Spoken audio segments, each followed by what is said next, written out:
Welcome once again to Gaming After Dark, your favorite video game podcast. If not, it should be. We got a little treat for you all this week. Normally it's me and Mr. Spider, at least for the last 8 or 9 episodes.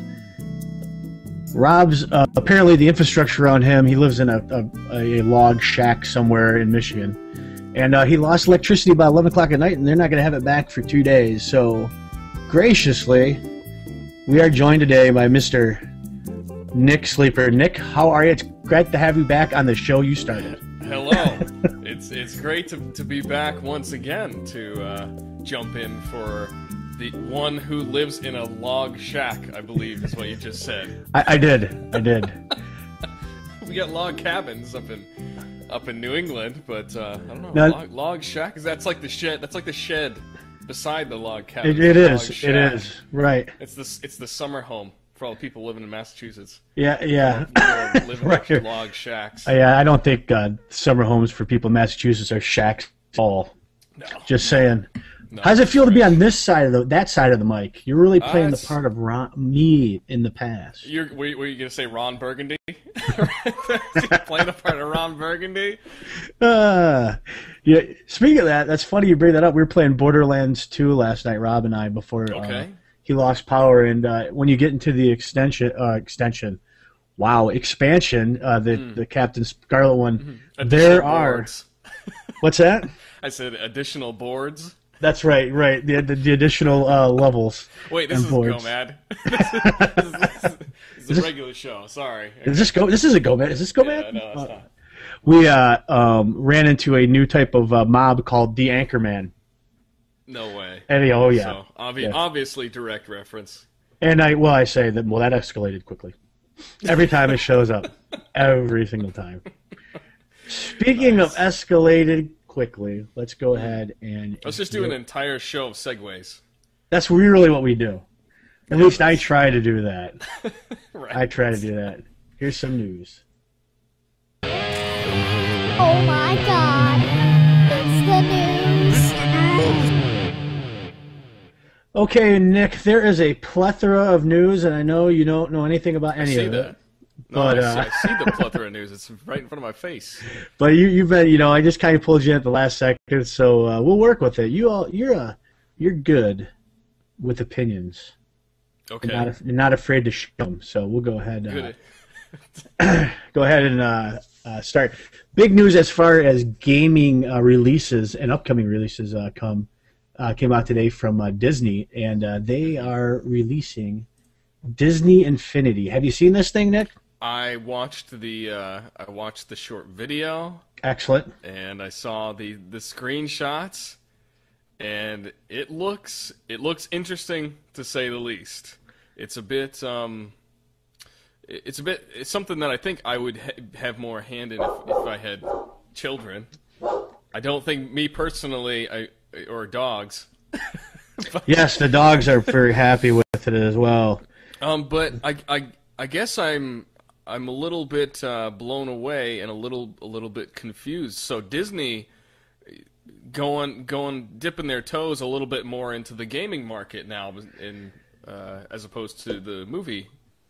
Well, they've always had games, right? They've always had licensed games. They've always had this Epic Mickey game, but this is really the long tail. Are you familiar with Skylanders at all?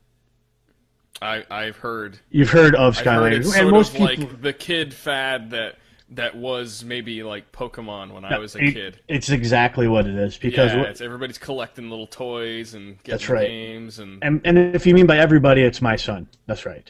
right. Right. No, my youngest brother is 13. I think about a year ago he was he had one of the games or something like that. I said all the kids at his school were into it, his age. So. Well, they've done it's Activision. They've done over $500 million in revenue on the game/toy line already. Wow. So yeah, and they've got it on all platforms you can imagine, from PC through all the consoles, all the iOS devices, all of that stuff. And Disney's really trying to capitalize on this. And what it looks like to me, Skylanders is pretty linear. The games are. You go do different levels and you have different missions in each one. This one looks a little more a little more sandboxy.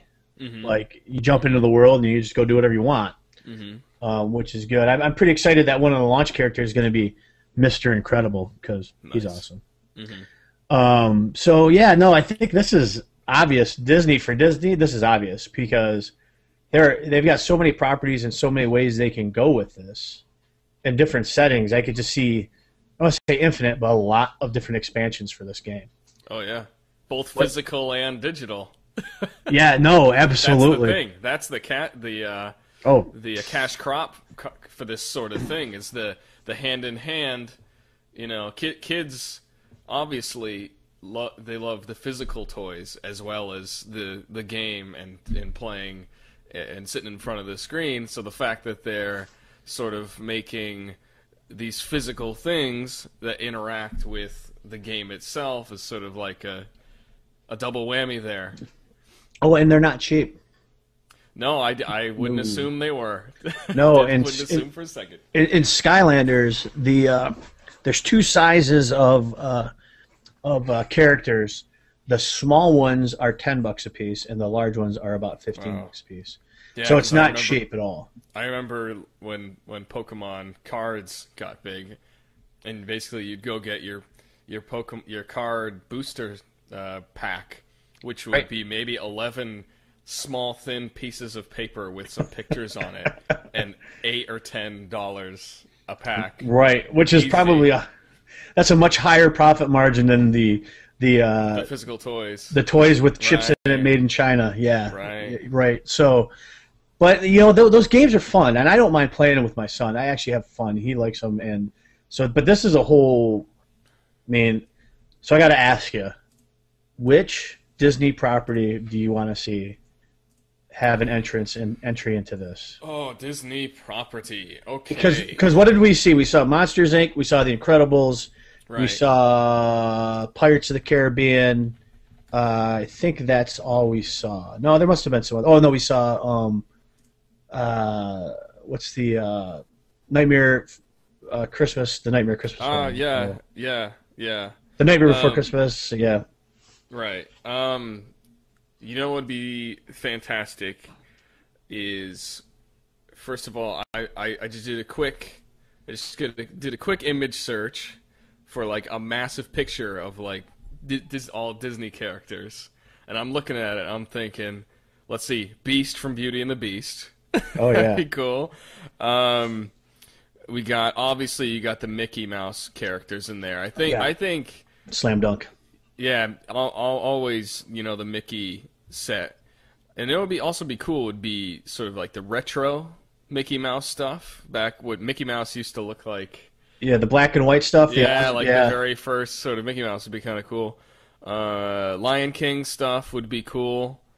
Obviously, you've got sort of like things that don't pop up right away. You got like the Aladdin stuff. Let's see, it's a lot of. You know what classics. Though? I also think you can play as a bad guy in those games too. Really? Yeah, because I remember I saw footage. It looked like the guy was playing as the the bad guy from The Incredibles. I can't remember what his name was. Okay. The one who wanted to be an Incredible and they wouldn't let him in, and he decided to try to take over the world. So, yeah, I think there's all kinds of. I mean, you got the Jungle Book, Tarzan. Yeah, Tarzan. yeah. I forget. I frickin' forget that all these they own all this. What's his name? Hercules. Yep. You got Robin Hood. You got Robin Hood. Pirate, you've got Hercules. Hook. Yep. Yeah. Well, Peter Pan. Genie, yeah. Yeah. Winnie the Pooh. Mulan. The Mulan stuff. I want to see Eeyore just be a straight up like assassin. Yeah. Thanks for noticing. Put some armor on Eeyore. I like it. Just sits in the corner with a bow on his back. But yeah, we'll see. I don't know if my the only problem I have with this is the same demographic that's digging Skylanders is going to be into this. So at some point you got to kind of pick and choose which direction you're going to go. Right. Because this is going to get expensive fast. But this thing, let's see how they execute it. Disney's got a up and down reputation for execution in games. Right. We've got a few of them. Epic Mickey is hard. Holy crap! Is those games? Epic Mickey 2 is very hard. Yeah, the last time I got into really a Disney type game was, the Kingdom Hearts RPGs, which features cameos. And you can't get another Kingdom Hearts game. Right. I could see crossover Kingdom Hearts in this too. That'd be sweet. Right, because a lot of the, there are Disney characters, obviously, that are coming in and out of that. But as far as, I haven't played like a Disney game in a while. Obviously, I don't have kids myself. I've got a younger brother who was into. I think I played Lego Pirates of the Caribbean for a little bit. Dude, good game. Obviously, he's. I see in the screenshots here. He's one of the characters. What's his name? Captain Jack Sparrow. Jack Sparrow's in there, and then I'm looking down at the supposed hardware for this Infinity thing, and all these little discs that supposedly are like the add-ons and stuff to put into it. And I'm looking at them, thinking, man, these are, what these are? These are high-tech Pogs. You remember Pogs? Oh yeah, that's what it is. Yeah. It's a Pog with a chip. That's all it is. An RFID chip, or what it is, RFID chip in it. Yeah, that's all it is, man. This is the next integration into like games and stuff like that. But at least with the Skylander stuff, you can play with them. You know what I mean? Right. You can like have them attack your GI Joes or your Transformers and stuff like that. This is just Pogs. So I hope they're not like $8 a piece. That would drive me insane. But we'll see. They're going to be more. You're probably right. And there's going to be. As soon as you put a little chip in it and call it something digital, call it a computer, then I can already see as well that they're going to have things like you can certain characters you can only get at Disney World and Disneyland. There you go. I could see all of these type of things. Disney, if you're looking for a head of marketing, I'm your guy. Bring your little Disney Pog thing with you and get $1 off admission fee or something. I like it. Hey man, whatever it takes. There's a lot of routes you can go with that. But it looks, the actual piece of the hub looks pretty cool. It looks like a nifty piece of hardware. Yeah. It's real sleek. Pretty smooth. Yeah. Can you imagine if we had, it'd be nice if it had a little hub like that, and then what you could do is you could take your little external hard drive or your little pen drive or something, just drop it down on top of it, and then you could play media from your TV or something on it. Kind of like how they have those wireless charger mats where you just throw stuff on it. It charges you. Throw stuff on a hub like this, and instead of playing a Disney character in a game, you access all your next step media. Call of Duty, and you have to buy characters in the store to unlock their the sniper class in multiplayer. There you go. It's coming. Buy in a card game for that. Oh, looking for ways to continue to monetize Call of Duty some more. So. All right, next piece of business. If you noticed, I don't know if you noticed, but Bethesda refiled their trademark for a Fallout for Fallout. They've had this going for a while, including one for potentially a Fallout TV show. Nick, would you watch a Fallout TV show? Absolutely. Can you imagine how many gamers would fall head over heels, especially if it was done right. If it was done right and with integrity and sort of was drawing from the game franchise a little bit, it would be massive. I think a lot of people would watch it. Well, that's the key. It's one of these things where if it does actually come to pass, and you say, okay, we're going to put it on, A&E is going to put it out, or Showtime or HBO is going to put it out. You're like, okay, this might be good, right? Because they've got a good track record of taking adaptations and turning them, Walking Dead and Game of Thrones. I was going to say it'd be great followed up right after Walking Dead or whatever. Right. It's sort of the same demographic, isn't it? Yeah, a little less terrifying though. Fallout's a little more tongue in cheek, a little less terrifying. And I would watch it. I would watch a Fallout series. I'm kind of sick, frankly, of people talking about zombie apocalypse, but because the world was supposed to end like 3 times in the last 2 years, and everybody was making a fortune off it. So I loved the except for us, and I absolutely loved Fallout 3. It was one of I didn't play any of the first 2. Unfortunately, I didn't play the expansion for 3 or whatever, the Vegas one. It's not an expansion. It was a whole new release, New Vegas. Yeah. Oh, sorry. I just kept hearing everybody was telling me it was just basically an expansion for it. Yeah. What I understand, 3 was phenomenal. I understand actually, I didn't realize I had Fallout 3 and I never played it, or New Vegas. I played 3. I never played New Vegas. There were a lot of launch issues, and I didn't get a chance to play it. I went and played something else instead. I sold it at some point. But what I understand is the last DLC in Fallout New Vegas was possibly the best DLC of the franchise. Ooh. And it would be and from what I've seen, some of the the chat, it would be a great starting point for this show. So, yeah, I'm all for it. But if it goes on sci-fi, it'll die. Yeah, they'll kill it dead. They kill every franchise that everybody loves. Right. So. All right, next little piece. Bungie said they're going to talk about Project Destiny at GDC. Which is when? Let's see. Thank God. It is in March, I believe, but let me verify.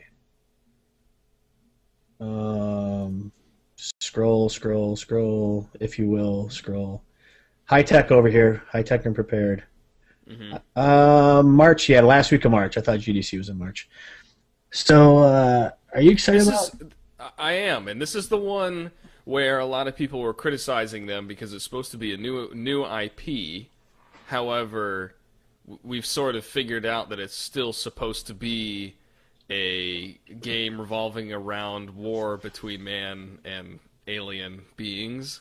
Yeah. So a lot of people are saying, "Oh, it's just another Halo," but obviously, they wouldn't just put out another Halo. They wouldn't. Yeah, it's not going to be that. It's going to be something, completely. I think it's going to blow everybody away. It's sort of they've been pretty good about keeping things under wraps too, because I haven't heard any. There's like 5 screenshots out there, and that's it. Right. So yeah. I'm excited. I still, I heard Halo. The last Halo was absolutely phenomenal. Met everybody's expectations. So I think a lot of people who are looking for more Bungie type, put the Bungie magic back in a new game, will be excited to see what comes out. Yeah, I think what you're gonna, I really am excited too. I like everything Bungie's done. Even, have you seen any of the aerospace stuff that they've done? Bungie Aerosmith Space, where they're working with small developers to release games for iOS. There was a game called Crimson Pirates. Really good game. I played it. It's really good. It's fun. So they do a lot of good work. But yeah, I checked up on them and looked at their podcast. They haven't put out a podcast since 2010. So, which means that they are hard at work on whatever it is and not talking about anything. I'm just looking at some of the screenshots right now, and they're very, very interesting looking. It's sort of like a steampunk version of Halo, and almost like Star Wars, or a Lost Planet. Yep. Even. Yeah, you got that Lost Planet vibe. Yeah, I got a little feeling that. That's good point. Yeah. So, dude, I like Bungie as a developer. I was really happy when they bought themselves back out. Seems to be most of the guys that work there, from what I can hear. I listen to their podcasts and see what they've done in the community. Are pretty upstanding dudes. So I'm really excited to see what this is. Now, their agreements are no longer exclusive with Xbox, with Microsoft. So I'm gonna guess this could, is a real good chance of this being multi-platform, including PC. Mm-hmm. And one of the things they said about this game is that it's going to be very accessible to people. So I don't know what that means. That could mean a lot of stuff. Yeah. I mean, I don't think it means it's going to be on Facebook. as a Facebook game, but that would be hilarious if it was. How would you feel if they came out and said Destiny is going to be a free-to-play game? Would that change everything? Well, it changes it more for Rob than it does for me. We're missing out the crucial anti-free-to-play piece of this podcast. That's right. Well, it depends on how they execute free-to-play, right? Exactly. If they do Guild Wars 2 style and there's really no impact on the gameplay and what you can do and how you can access it, I've got no problem with it. Like, I have no problem spending $20 every so often on gems in Guild Wars. Doesn't bother me at all. They haven't tried to sell me anything since I bought them, started to play the game. They've given me a bunch of content. I don't feel like I'm hamstrung because of the fact that I'm not spending money every minute in the game, unlike some other free-to-plays, APB. You know what I mean? So yeah. I don't know if they're going to go that route, though. I'm holding out for an awesome single-player campaign experience. I feel like games now are really trying very hard to execute and perfect their multiplayer / and I'm putting emphasis on the / multiplayer / money-making schemes. Right. They're trying to find ways to both sell the game and then prolong the profit off of that product. Now, I'm sorry, go ahead. I just feel like we've strayed away from, you go to the store, you pick up your video game, you bring it home, put it in your console, and it was basically like reading a great book or watching a great movie. You played it through, took your time, played it through, had a great adventure from A to B. Nowadays, it's slowly morphed into, well, what can it do? What technology is it using? Can I play with all my friends? Is it fun and fair for everyone? Is it, something that I can play if I like playing video games a million hours a week? Is it still going to be good for me if I play an hour a week?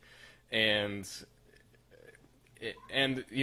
here is all this stuff you can do. And then, oh, by the way, we've got a nice little campaign single-player mode on it. Right. So do you consider co-op multiplayer or no? Co-op? Yes. Definitely. I think there's a big difference between, well, in the literal sense, cooperative would have to mean multiplayer. Right, but I'm talking in the current culture of video gaming. There is a big difference between a co-op campaign that is, there's a big difference between a co-op mode that is a campaign, a story mode that is meant for 2 players to progress through, and things like horde mode or split screen multiplayer modes that are players versus enemies and stuff like that. And I think there's also a big difference between co-op and co-op where you're basically playing through the exact... I remember the co-op modes used to be the same exact game, except, oh, who's this? There's this other Spartan dude next to me who never seems to be in any of the cutscenes. There's another Master Chief. What in the hell? Oh, don't mind Jeff over there. I'm training him. He's a Spartan in training. He's shadowing me this campaign. That's right. But no, I think, and you're right. There's so many multiplayer.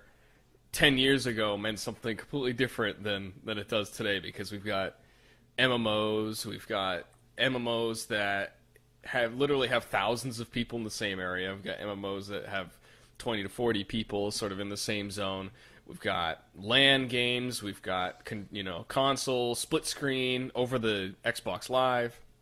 So but there's nothing's off the table at this point. So we were just saying that, would it change your opinion if it was a sort of a free to play or cheap to buy game that sort of made most of its money by exploiting a multiplayer mode and sort of giving you an option to pay Steam wallet cash, Microsoft points. Nothing's off the table. There's not even a transaction system that's off the table at this point, because there are lots of games that use the console or software that runs the games as sort of like a middleman to process transactions and stuff like that. So they could do anything and everything at this point. I don't think anything is taboo at this point. Right. Not after War Z. Now nothing is taboo. Oh my gosh. War Z. Make you pay for the game and then make you pay to play it some more. Right, and say, oh, you're really paid to get the alpha. And then apologize or not apologize and say, oh, you guys must have misunderstood what we wanted the game to be, because we thought we were going to make some money. You guys didn't have to play for fun. That's right. That's exactly right. You misunderstood what our plan was. It is like the opposite of Mojang, right?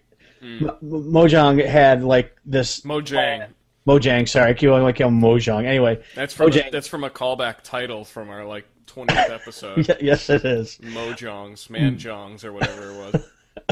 But they had this plan that they're going to put a game out starting with the alpha and sell it to people and say, okay, you'll have access and all these great things. You'll be beta testing, you know.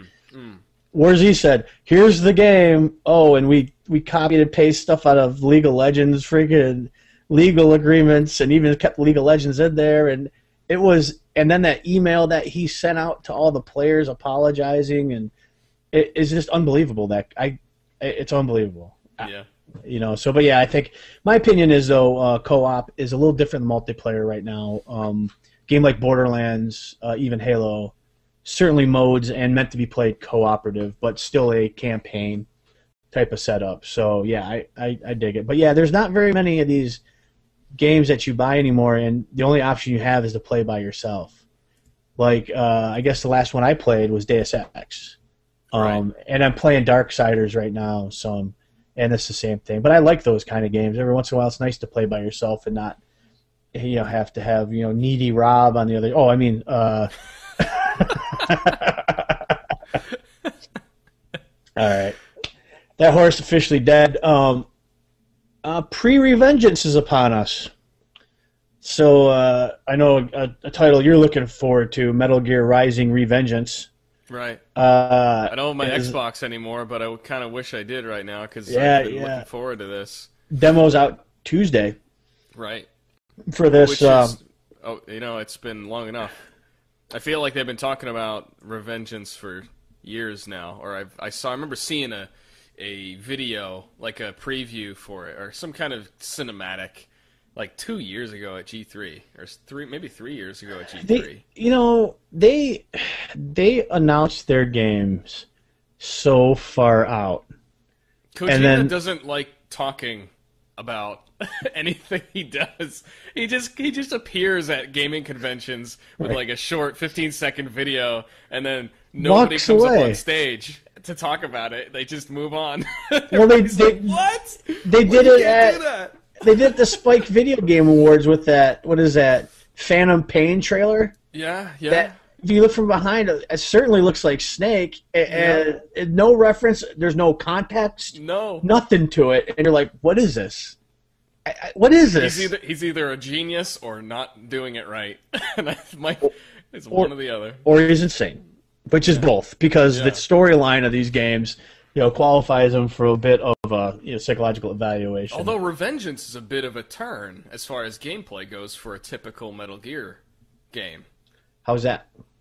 Because we're looking at, typical Metal Gear game is sort of like a sneak around espionage, tactical game.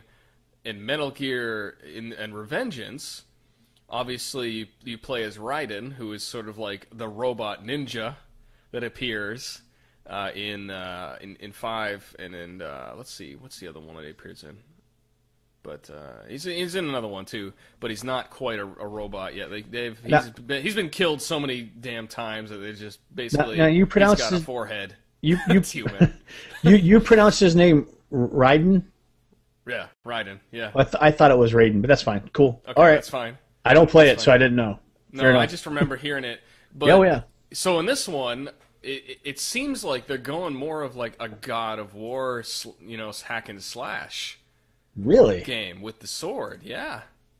Well, I tell you what, I will get the demo and give you my impressions next week. I would love to. I would love to hear what you. I would love to even see. Because you know I'm not a Metal Gear guy. Right. But like I said, this is. It seems like they're going in kind of a different direction with this. It's not. It's going to be more of a gameplay thing. I hope they continue to keep their great storytelling abilities, because that's what all the other Metal Gears were all about, was this great war story that was taking place. And now it seems like this just looks... It's basically, I'm watching a quick clip of it again, and it's basically, they've got Metal Gear written all over it, but it looks a lot... The splash screen at the beginning looks a lot like Soul Calibur. Devil May Cry. Yeah, something like Devil that, May Cry, like lightning strikes all over the place. And it'll be interesting to see what it is. Yeah, it looks like it's obviously it's futuristic. Well, you know what you could end up with, though? You get this game and people start playing it, oh, this is great. I'm going to go back and play other Metal Gear games for this type of gameplay, and they're like, what in the hell? And, why am I in a box? Different. Because this looks like... I can't even describe it. It's almost like... I don't even know. I'm just watching this guy run around these giant robots and slice them up with his sword. And there's all sorts of modes where, like, he's jumping up in the air, and he's got this, like, laser sight where you like tell him where to put the laser sights, and it does this big combo and basically shreds the robot to pieces right where your sight, right where the lasers were. And it looks like a hack and slash God of War, futuristic action type, and I'm guessing it takes place, as far as story goes, way in the future, after sort of like all the Metal Gear stuff happens. Whether Raiden's being a robot now has made him live longer, and that's why everything's so futuristic. I do not know, but like you said, don't expect your typical Metal Gear gameplay out of this game. In fact, he just beat some of the robots, and then after they were defeated, it brought up a score tally menu. So what? It's is this going to be Metal Gear meets Final Fantasy? Maybe I don't know. I'll be all kinds of freaking. All sorts of. He stopped fighting, was standing there, and he just got all sorts of points and stuff. So all right, it's looking like some kind of Soul Calibur like action game. So we'll see. Well, I'll be the one to check it out this week. Cool. We'll see what happens. Along with that, I'll be playing the Dead Space 3 demo. Ooh, I got early access to that. Rob and I are going to try to play it some co-op there, and I'm going to have to play it at noon with all the lights on and somebody. Well, that's the big hold deal my with hand. Dead Space 3, right? Is it's supposed to be one of the best co-op experiences in the whole franchise. So the developer says. Yeah. So we'll see. But can you imagine? I mean, playing through Dead Space 1 and 2, it can only get better with two people. The amount of possibilities for a game that is a space shooter / horror game, it just screams awesome co-op right play. Oh yeah. So I'm jealous. I might have to just take out a mortgage and go get an Xbox. I like it. Take out a mortgage on an apartment that I don't own. I do. Maybe things work differently over here. Maybe I can get away with it. We could talk. I do international finance sometimes.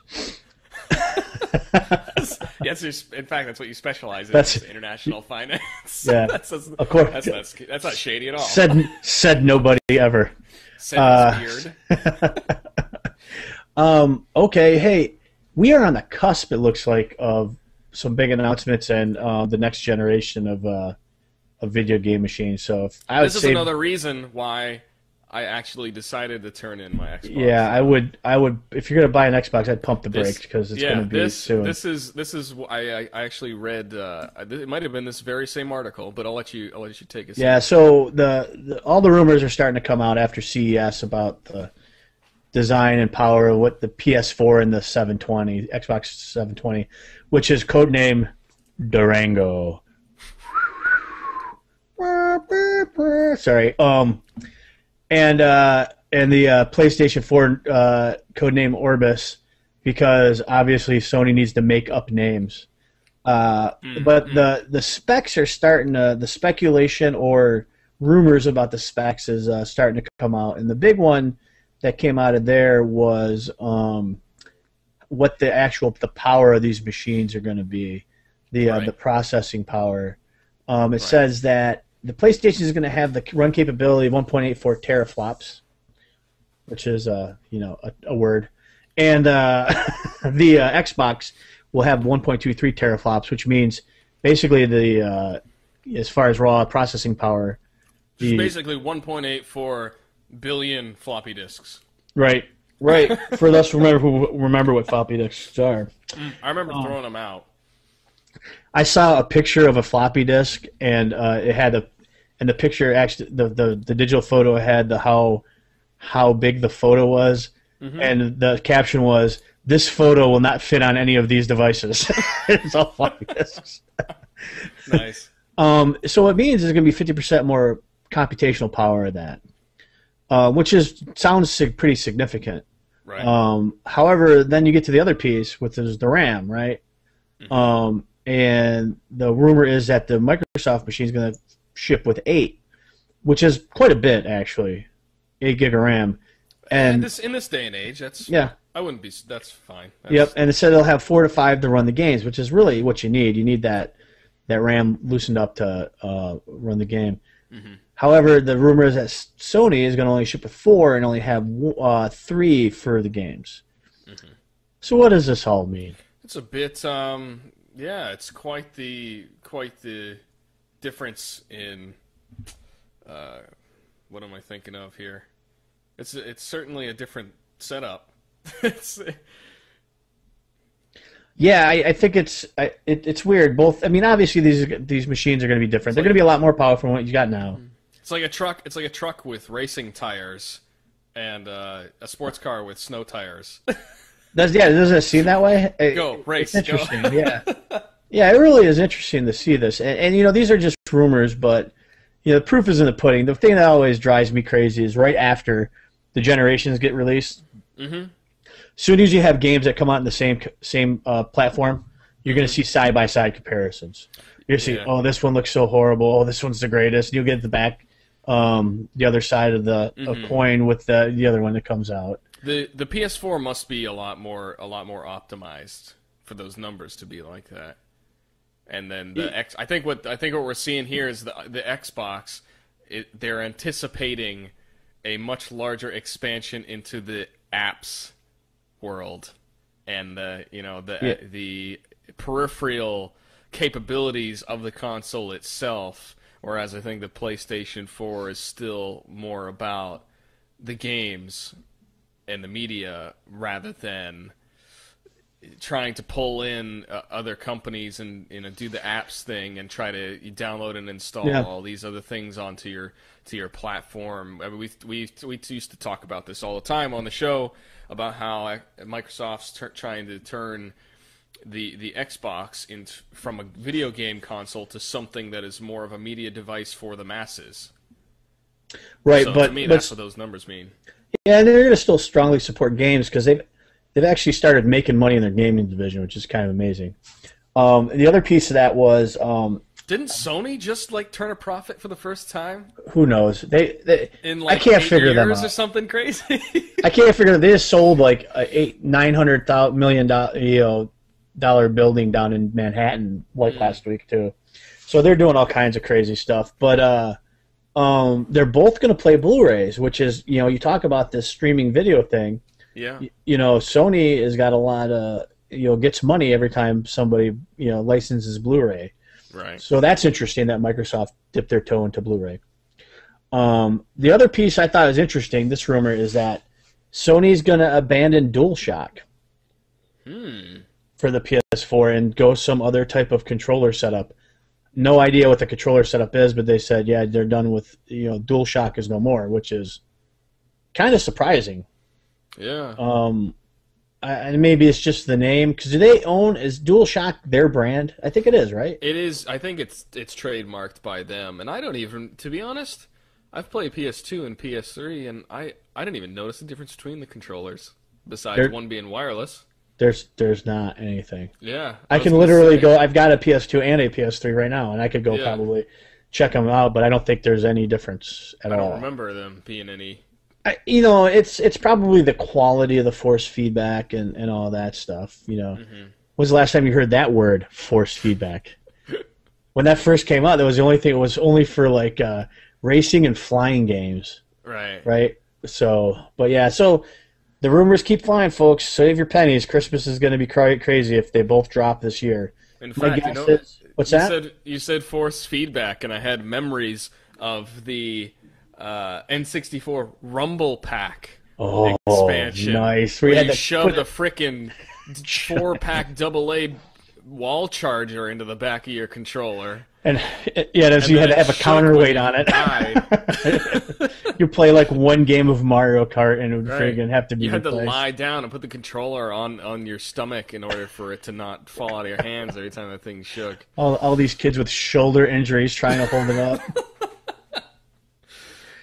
All right, last point of contention. So obviously here in the States, and I don't know, it's been a theme throughout, and we've always covered it here in the show. And right now, there's been a lot of momentum around, looking at things having to do with gun violence. And one of the things that the president has mandated is the CDC do a study on, hopefully a study that will actually put to rest, or at least, have some actual conclusions on what violence in video games does with kids. But some other things have happened in the news lately, and we just kind of want to talk about a couple of things. Yeah, I was gonna ask you if you thought this was a direct response to the school shootings. That Absolutely, happened. It is. Yeah. There's no doubt in my mind that and the stuff that happened in Oregon, not as much there.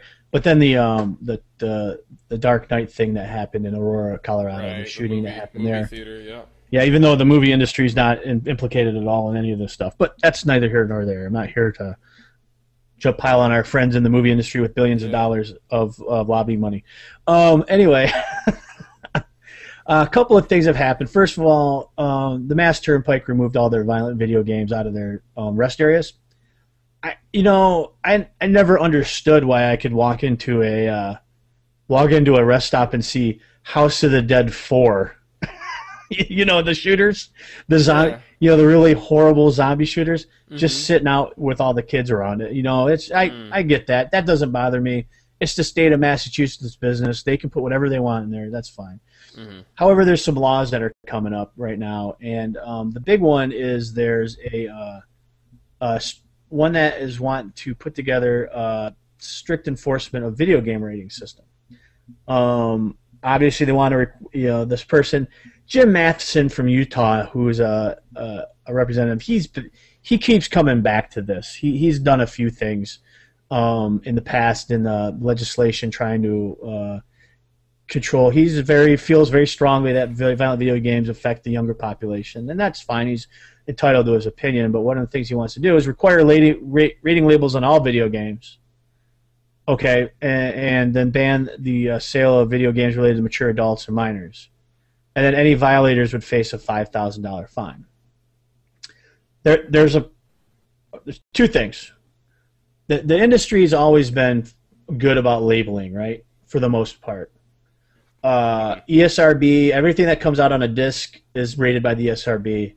All the big shooters have ESRB ratings. Yeah. Retailers agree not to sell to underage, the mature and adult-only titles. And frankly, there's hardly any AO titles out there, right? It's like getting an NC-17. Because they're just not allowed, yeah. Well, Sony won't put them on their boxes. Xbox wouldn't put them on their boxes. Sony and Xbox. You gotta go to Japan or something to buy. Yeah, right. Games like that. Sony, Microsoft, and Nintendo won't allow games to be on their console without it having an ESRB rating already.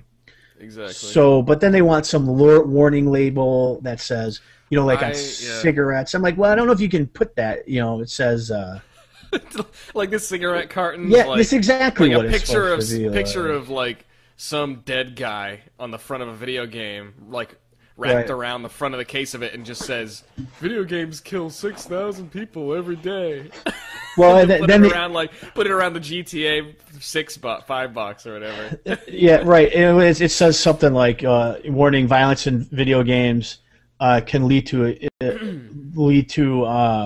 aggression in children or something along those Right. lines. And I don't think you can say that. That there's no science to say that, right? That's one of the reasons why the CDC is doing their thing. Yeah, if anything, cigarettes are proving that theory wrong, because you can slap. I mean, I saw someone smoking a pack the other day, and right on the front, it was just like a picture of someone's like mouth that was absolutely destroyed. Yeah. And they're quite happy to just pick it up, take another cigarette out, and smoke it. So if anything, it tells you that going after labels, it doesn't matter if you throw a label on there that says, you know, no one should be able to play this, because if people want to purchase something and it is available for purchase, they will do it. And if a kid wants a violent video game and they won't get their parents to buy it for them, if they want it badly, they'll find a way to get it.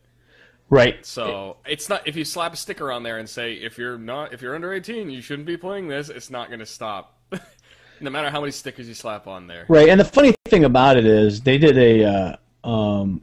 there was a survey that was done by the Federal Trade Commission about selling video games to minors. Mm-hmm. And it was video games and movies to minors. And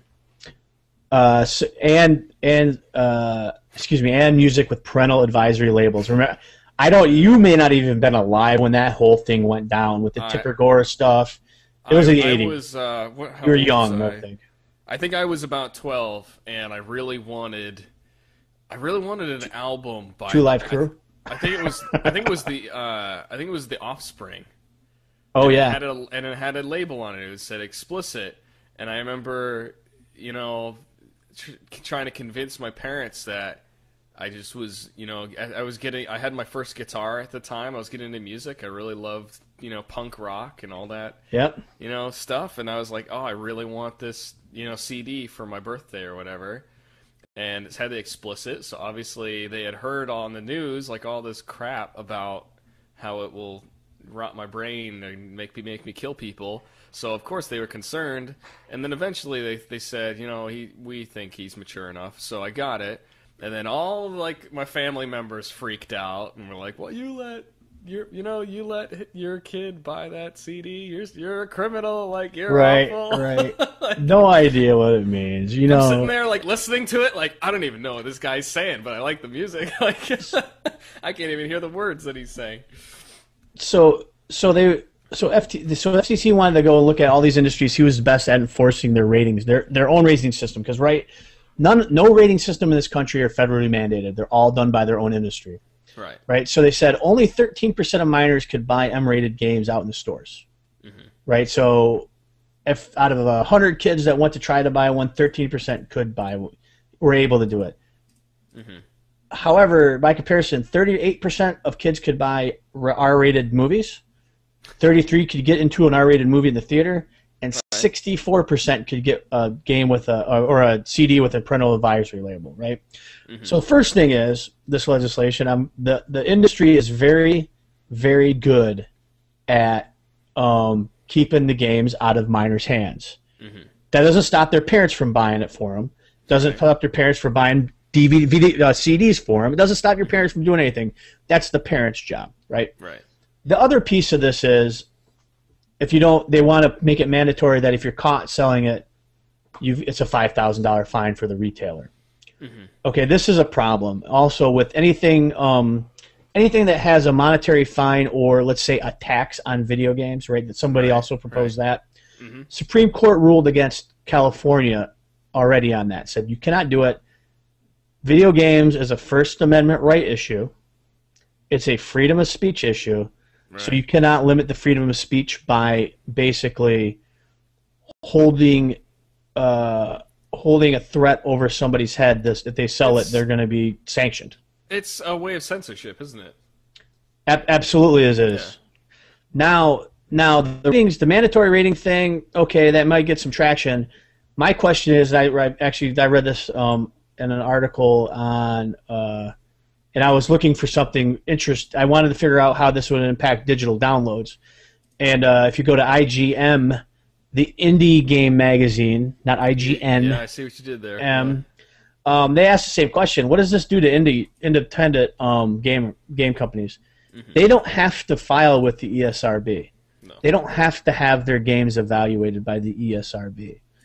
So what does this do? Is Steam, every time Steam sells a game that's not rated by the ESRB and it's an indie title, they get nailed for it? It's $5,000 in occurrence. How do they know how old the person is on the other side of the screen buying it? There's all kinds of problems with that. So where does the $5,000 go? Oh, it goes to the Treasury of the U.S. government. Right. Yeah, and then we could have a whole podcast about where that stuff goes. Yeah, we could. So, okay, I think this is going to be quite the gad today. There you go. Let's move on to the list of upcoming games this week. Ni no Kuni, Wrath of the White Witch. Do you have any idea about this game? Still doing the lists a proper list. This game is getting 9s and 10s everywhere. What? I had never heard of this at all. Yeah.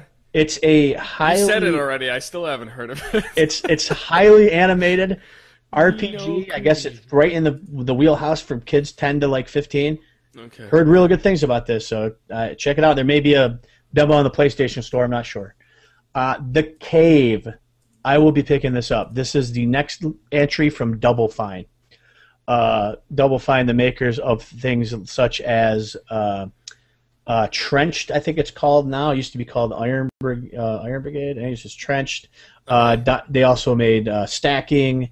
They also made Jack Black game. I always forget what the name is. Whatever it is, yeah. You know what I mean? Yes. Brutal Legend. Brutal Legend, Psychonauts. Everything these dudes make is fantastic. So check out The Cave. Comes out on PSN or comes out. I think it may be tomorrow, but it comes out. It's a downloadable title, and the trailer for it is fantastic. You'll see it's a crazy game. Then they will be in the show notes at gamingafterdark.com if you check those out. And then finally, for us, our Japanese video game fans, looking at you, Doug, Disgaea 2. Is that how you spell it? Disgaea? I don't want to offend anybody. 2 Cursed Memories. There's anything wrong with that. Cursed Memories comes on the PlayStation Store, so you can get old school Disgaea if you'd like, or Gaia, or Disgaea, or I don't know how to say these things. Nobody tells me. That's why okay. We forgive you. We have this. Lowered expectations. All right, Nick. So earlier this week, I got I was looking, and I got an email from one of the subscription things I do for this podcast, and it was EA sending me a thing. Hey, you want to play the first hour of SimCity, the new SimCity? I'm like, do I? Yeah, do I ever? Do I ever? Here, go sign up for the beta access right now. So I go to the site, and it says sign up for beta. I click on it, and you know what it says? What does it say? Please log in with your Origin account. Yeah. If you don't have an Origin account, EA, right? Please create one. Oh yeah. And I tried to log in and tried to log in and tried to log in, and it is just broken. And I also read about this beta that even if you sign up and you get all situated with your Origin account, and even if you create an Origin account and you sign up for it, it doesn't even guarantee you into the beta. I know, and it's not even a beta. It's an hour demo of the game. The first comment on their blog is somebody says a 1 hour slice is a promotional demo, not a beta. Bleep you, EA. Our friends at EA doing it wrong over and over and over again. Right. Doing wrong right. They aren't...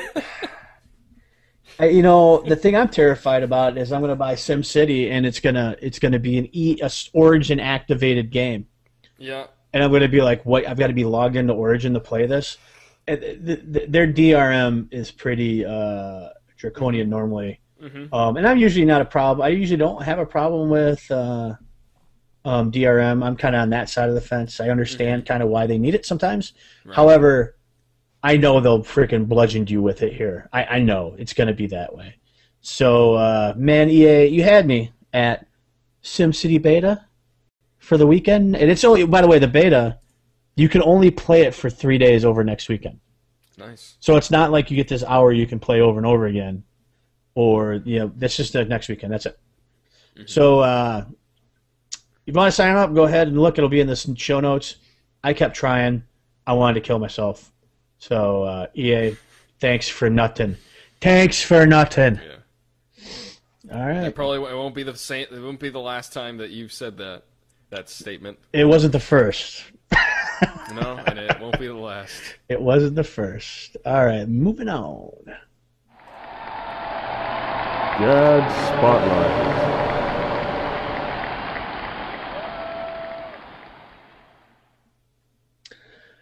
All right, sir.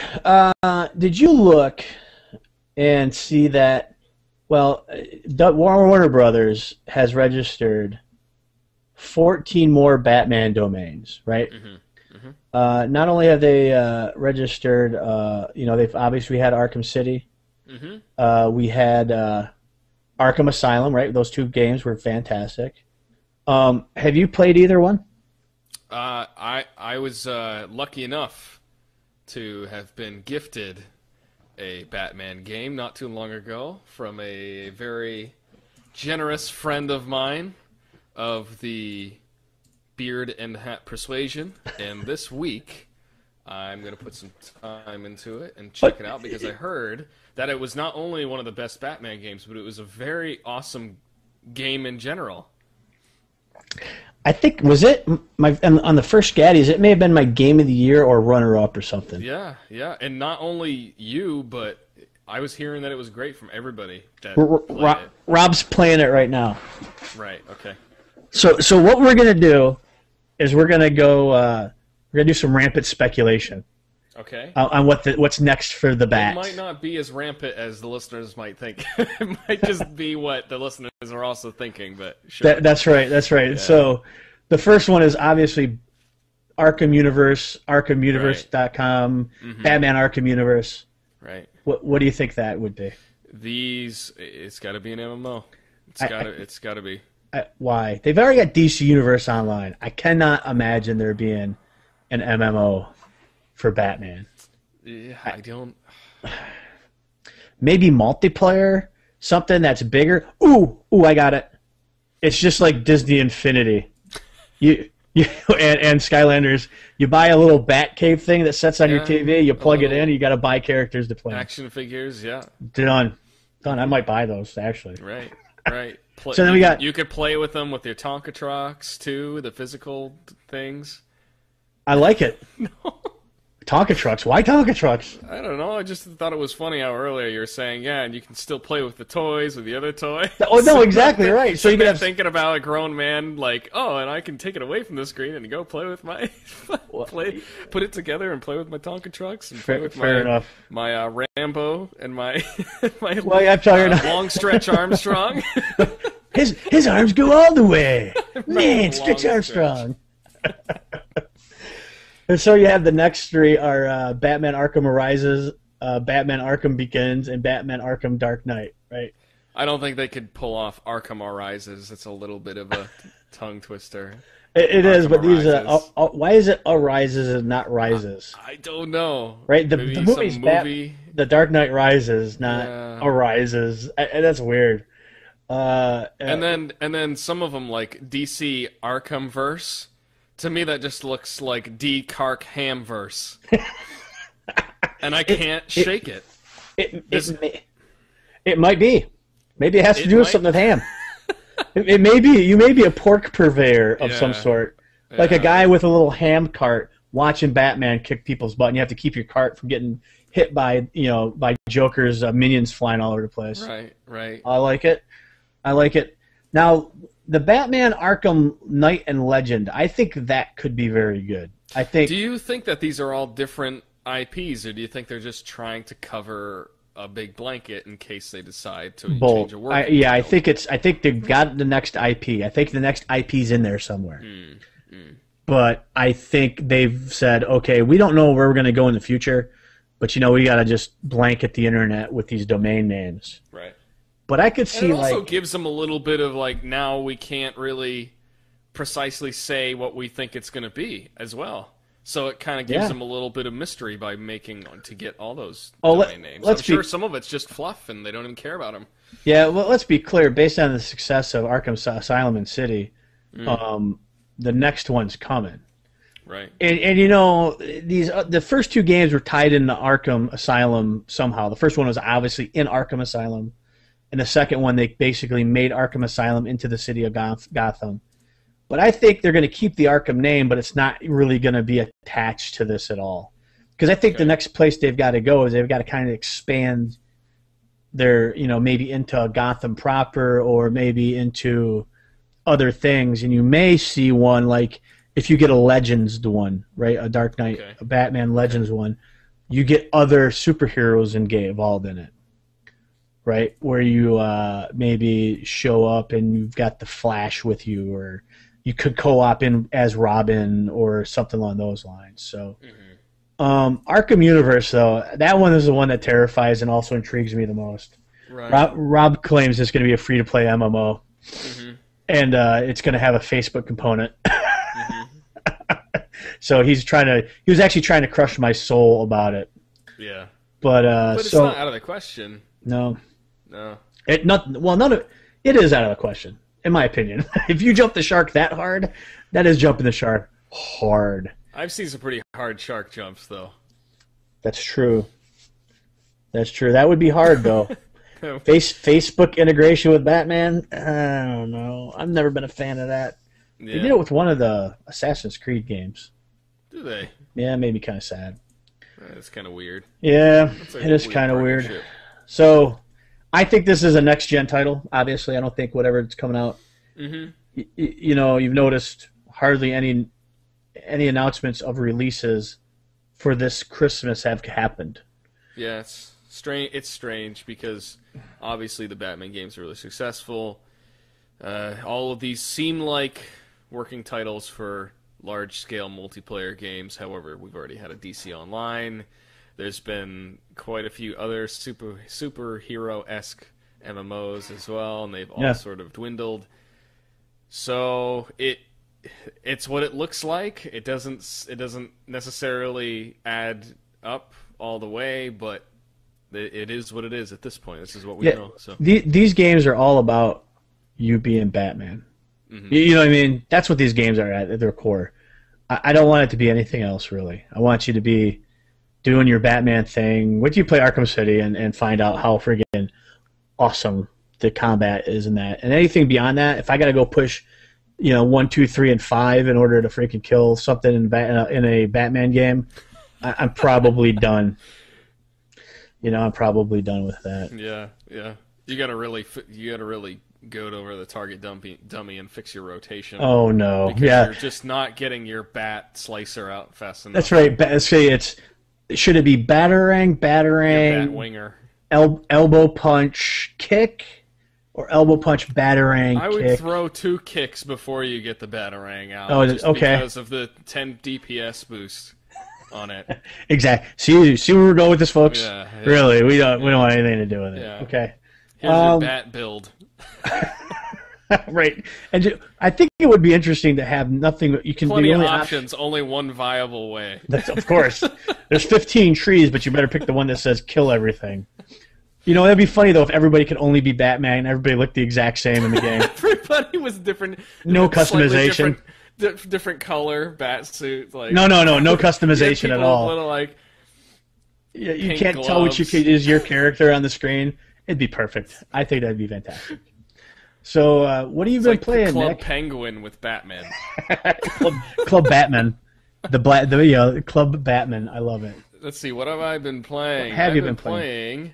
A little bit of course, play a little bit Guild Wars this weekend. Yeah. A little bit of fun playing Guild Wars. I started up an Elementalist, which I got to level 5 or 6 or so. But those things are OP, I hear. A lot of people are telling me they're really strong as you're leveling, but then when you get to to 80, they sort of become a little bit squishy. But I don't know. I really enjoy playing an Elementalist, because what I did is I went to the Heart of the Mist, the PvP area, and of course when you bring a character there, it auto levels you to 80 and gives you all the trees and all the skills, and so I got to play around with exactly what I would be dealing with when I got to 80 and unlocked everything. And I did that with quite a few classes. I did it with the Thief, I did it with the Mesmer. Elementalist, for me, seemed like the most interesting, not the most viable, not the most all this MMO crap that we always talk about. Where he's most, people are complaining because there's a patch comes out and they nerfed my ability for my class, so I'm switching classes. Like, I'm done. To me, that's one of those things where I just don't. It doesn't get. It doesn't click with me. There's sort of like a barrier, a gamer barrier that I can't get through when people say stuff like that to me. So I'm having fun with it. I'm gonna take it slow. I'm not in any rush to sort of get him to max level, because I think we've talked about this on the Tyria After Dark show quite a few times, is that as far as MMOs go, Guild Wars 2, the play experience leveling from 1 to 80 is a massive part of the MMO. It doesn't have a traditional end game, which means that the 1 to 80 is not the long hard slog that you need to go through to pay your dues so that you can play the game, which is kind of like... You level so fast in that game. Yeah, you do, and you get rewarded for doing everything. Yep, I mean, you do. If you amazing. Walk down the road and visit another little town, you get experience for exploring. Yeah. You get experience for picking flowers and gathering and mining and crafting and everything you do in the game. So it's been pretty enjoyable. I've been playing a little bit of Guild Wars, hanging out with the guild. I have a point of contention in Guild Wars. So today, I was in game, screwing around a little bit. I went to go open the guild vault, and it said, "You do not have access to the guild vault at all." Yeah. And I said, "What?" So, pretty sure I'm the freaking talent. You know what I'll do? I think I know someone who's in charge of that. I may know somebody. I'll put in a good word for you, and I'll see if they know what's going on. It'll be appreciated. I'm sure it's a mistake. I'm sure they have mistaken you for some other talent. I'm sure. Big access. I'm sure. I'm sure I may have alerted the whole guild to the fact as well today. Right. So I'll just make just saying. My honorary title obviously puts me at the bottom of the food chain of the guild. So yeah, I've been playing Guild Wars. I've been playing a little bit of your favorite free-to-play MMO, APB Reloaded, and in fact, Rob and I jumped in a couple times this last week. And when Rob's on and we're both online, we still love to go in there and run around and shoot people and drive cars around. And it's a lot easier to play that game when you don't take it seriously. It's a lot easier to jump in, hang out, play with someone else. It's not an MMO that I jump in and necessarily grind for a few hours and play it by myself. But it's still it's kind of like, for shooters and MMOs, it's kind of like the Mario Party for me. Yeah, you wouldn't sit there and play Mario Party by yourself, would you? But if you have a whole bunch of people over and... Oh, yeah, no, of course you wouldn't. Never. All right, your turn, and you pass the controller to yourself. My alternate Twitter handle is Mario Party Solo 77. And so we've been playing a little bit APB, which is fun.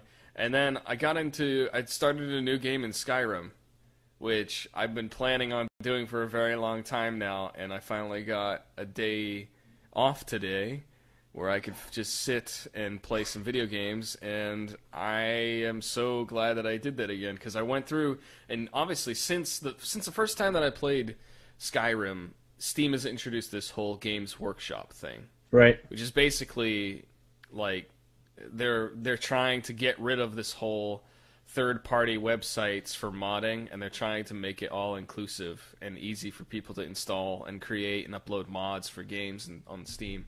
So I went through and I downloaded a whole bunch of mods through the Steam Workshop to see what kind of cool things I could change to make my playthrough that much more enjoyable. And I found some really cool graphical and interesting gameplay mods that have made the experience for me so much different. There's been a couple where they've basically rehauled a lot of the cities and towns. Really? So they went through and like redid them with HD textures and added more sort of they're a lot more realistic because there's a lot more tree cover. The buildings and stuff in some of the towns that are out in the forests, there are still quite a few trees that are in and around the housing, which is, you know, when you play the game originally, I appreciated it because when you originally play the game and you go through some of these towns, yeah, you travel through the forest, down this road, and then you get to the town, and it just kind of opens up into one big clearing, and then like all the buildings are clearly visible. Sure. And from a game developer standpoint, I understand that it's important that people see and understand where the town boundaries are and where, you know, so they can clearly think, right, blacksmiths over there, right, leather workings over there, right, the market's over there, there's the quest over there. But I changed up the cities, and so when I walked in the city, there was still quite a bit of tree cover over a lot of the houses, so it felt a little bit more. It was easier to lose track of where you were, but it felt more authentic. Yep. In that, you know, back in these times, as far as, you know, having these little towns in the forests where they're sort of out of the way so that they don't get into conflict and they don't get into some kind of, you know, people don't cause conflict with their towns in some sort of war, or, you know, go find them and try to take over their town or kill or steal or anything like that. So it makes more sense that some of the smaller towns would be under a bit more cover and less of like less clear cut. One of those, it's one of those weird things where it makes sense from a video game standpoint, but it also, for a game like Skyrim, the reason for me why I enjoyed it so much was the immersion of it and just how nice it looked, and what a phenomenal example of an open world game that was. There's a lot of games out there that are open world, but they still feel like maybe it's just one big map. It's not necessarily open. It doesn't feel like an open world. It just, they made a gigantic map, and you can go all over the gigantic map. But I think games like the Grand Theft Auto games, as well as Skyrim and Oblivion and Fallout, is another great example of games that are, you really do feel like it could go on forever. In your head, you know, right. Oh, it could go on forever. But there's some games that claim to be open world, but you feel like, it's just one big box. And if I go to the outer reaches, and there's some MMOs that are, you know, a lot of MMOs are like that. You feel like, oh, you know, if I just keep swimming, it's just going to tell me I can't go any further. It's not like I just imagine that it's something out there. What is it?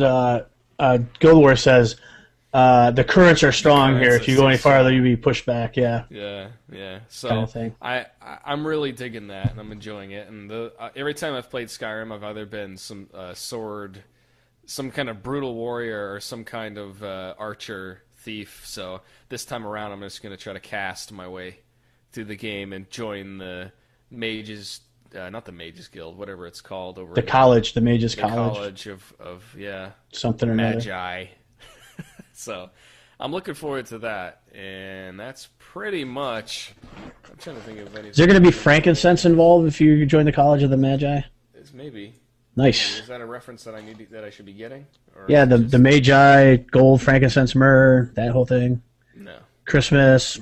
No. No, not working for me. Well, I've been gone for one episode. Caleb will be disappointed. Anyway.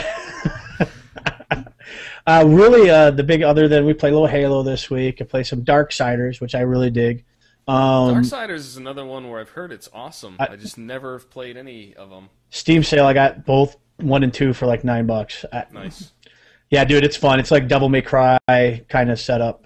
Really, I like it a lot. But the game that we really gotten back into this week is back in the Borderlands 2. Yeah. And I knew it would happen.